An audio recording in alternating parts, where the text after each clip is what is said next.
Hello, happy geometry students. We are continuing our work on circles, and we're going to talk about angles and arcs. And I know we've talked a lot about angles and arcs, but we're going to do even more. All right, so we talked about when chords, secants, tangents intersected inside and outside a circle, how to find the length of the segments or missing pieces of the segments. Today we're going to talk about how to find angles. So there are three cases again, like there were with the segments, but let's look at our rules. They're pretty simple. If you have two chords or secants that intersect inside the circle, then the angle that's formed, like right here, is half of the two arcs it forms. So this angle is, you add the two arcs together, because remember, these are vertical angles, so they're the same. So you take these two arcs, add them together, divide by 2. It's just half of it. Therefore, this and this would be these two angles added together and divided by 2. So let's try that on number 1. I'm looking for the measure of angle AED, which is right here. So I'm going to take the two arcs that it forms, add them together. So that's going to be 154, divide by 2. So the measure of angle AED is 77 degrees. Not hard math, not hard concept here. So let's find the measure of angle STR. That's this one. So you take these two, you add them together, and you divide it by 2, and the measure of angle STR is 149 degrees. Number 3, you want to find the arc. So we're going to have to kind of go backwards a little bit. I want the arc. So I know, what do I know? Let's call it X. I know that these two added together and divided by 2 get me this. So wouldn't it be easier to say that the two arcs added together, instead of saying half of it is 62, wouldn't it be easier to just double the 62 and say the arcs added together are twice this? So they're 124. So then when you take away the 74, X is, or tell you what, why don't I just say that the measure of arc LK is 50 degrees.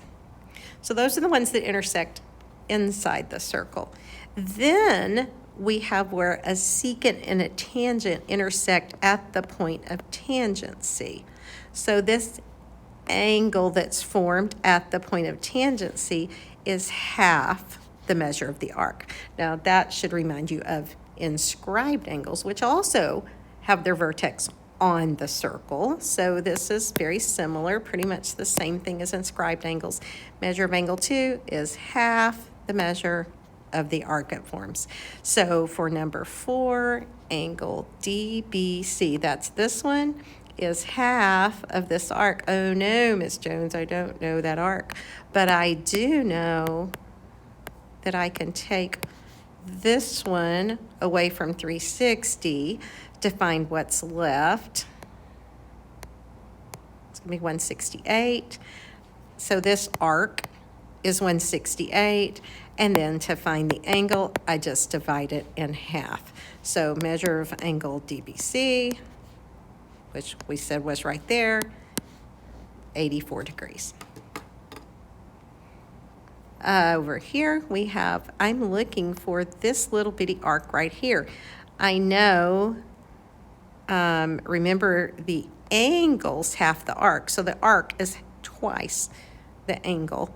This angle right here is 151, which means this arc is twice it, which is 302, because the angle's half the arc. take that arc away from the full circle, which is 360, and you get that this arc is 58 degrees. So we're doing a lot of 360s.